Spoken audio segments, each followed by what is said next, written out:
慧能22岁659，或24岁661，道黄梅的传说，都有与神秀共筑的可能。杜的传法宝记说神秀至年46，往东山归忍禅师，这虽是传说的不同，然神秀46岁，为永徽2年651，这一年的闰9月，道信入灭，神秀仰慕人，非说较为妥当。碑文说：命之喜足，引之并作，于是弃辞而去。这几句话非常重要。经上说：喜足矣，夫坐而坐，登座是要先喜足的。佛曾命大家也并坐，佛灭后，大家也就是受佛父主的上座，引用并坐这一典故，就是从忍要弟子而去。这可以做不同解说，但总之，神秀服勤6年，约在龙朔元年就离去了。从传说慧能与神秀的共筑黄梅，可决定临终密授说，那时慧能与神秀都不在弘忍身边，与事实不合，印宗为慧能剃发，然后受戒开发。有关印宗的事迹，如宋僧传卷4印宗传大正50.731中说，咸亨元年，在京都圣弘道化上元中，赤入大爱净寺居，辞独父请，于其坤东山忍大师，资受善法。复于番禺遇慧能禅师，问答之间，深意玄理，还乡地，赐使王胄李仲书伦，请至戒坛，命中部人可属甘拜，续赐肉入内，乃告辞至大相。至天2年2月21日至中，年87。会稽王师前立塔于焉，印宗是有名的灭学者，也是名的律师。他是吴郡人，属越州的廖喜寺。印宗卒于先天2年713，年87，比慧能大11岁。慧能在广州及番禺听印宗讲经，由印宗为他落发出家，这一事实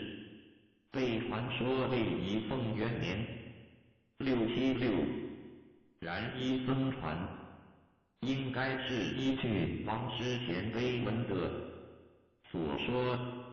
印宗于咸亨元年670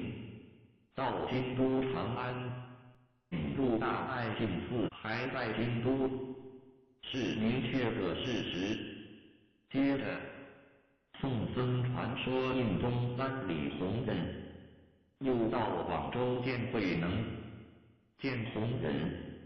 遇慧能，果真在这个时候吧。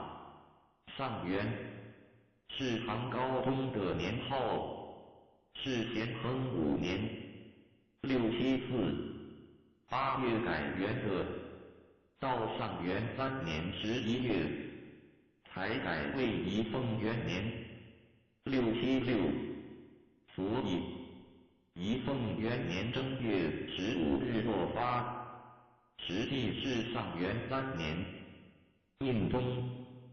上元中在京都，上元3年正月已到了广京，在这674年8月676年正月中间，还在黄梅殿弘忍。弘忍又就是上元2年8月入灭的。不过1年后，印宗却见到将去世的弘忍，又为慧能记过，不太巧合吧？有关慧能的事迹，宋僧传是多有矛盾的。由于参考古代的不同传说，儿子被安排。如慧能传说，上元中，弘忍入灭时，慧能正在广州法性寺演唱东风，这可见印宗遇慧能。慧能出家，早在仪凤元年上元3年之前了。略叙说，仪凤元年正月，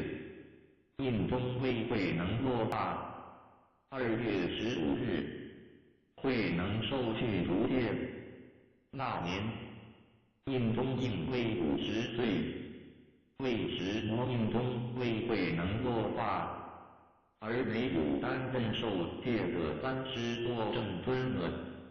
印宗后来是时常传戒的。实际上，慧能出家，为乾丰2年667，那时印宗还只41岁，可能受戒还不满20下，所以另请上座门任戒师。从印宗上元中，在京都为慧能落发，而没有任戒师，即慧能于上元中在法性寺演唱东风来说，印宗不可能于仪凤元年为慧能落发的，这应该是印宗在流化京都以前，先三礼弘忍，后来流化到岭南，讲灭经，会见慧能，为慧能落发，然后咸亨年中流化京都，研究传说的自身，知道临终逆寿16年隐遁是不可信的，研究与慧能有关的人物，知道慧能在弘忍门下，不能是咸亨或上元年中出家，也不可能是仪凤元年。这样，现存刘禹锡818所撰的大建禅师第2碑全唐文卷610所传慧能的年代是值得注意了。碑文说，大建生新州30出家，是乾丰2年667上元中演唱东风的传说，就有可能47年而没，是说出家以来47年说法，这是从30岁算起的。47年说法与敦煌本的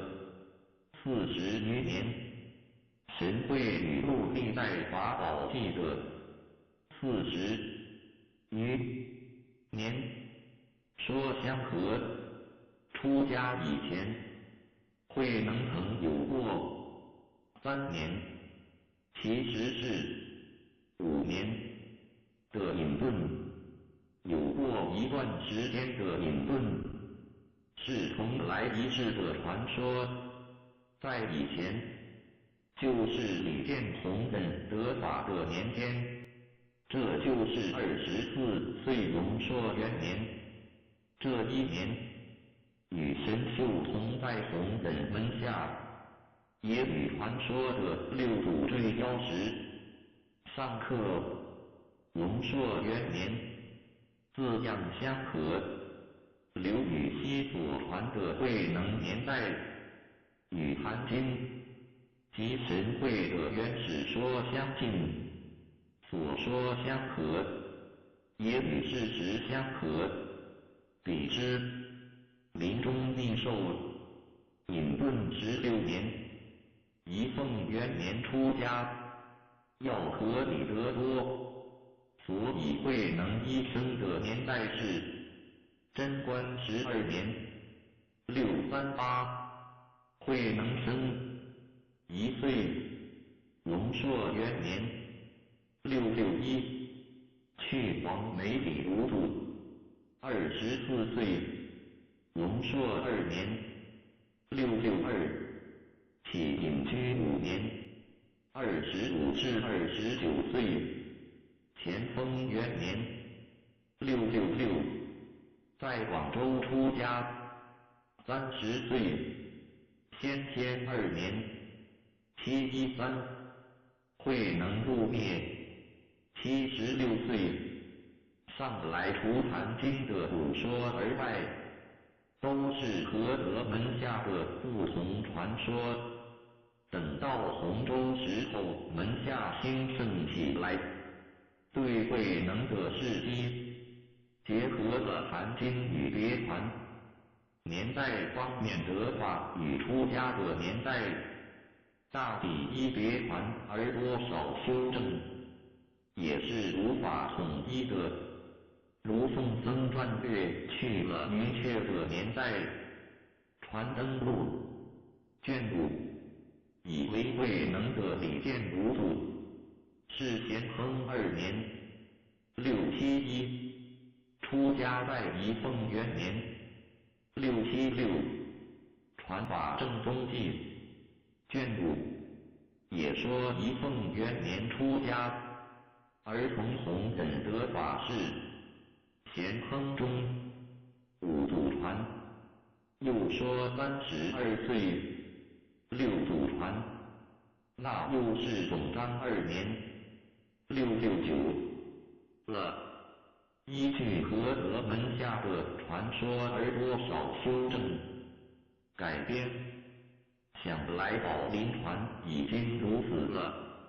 第2节从诞生到黄梅德法这一时期的传记，主要的根据为一《坛经》慧能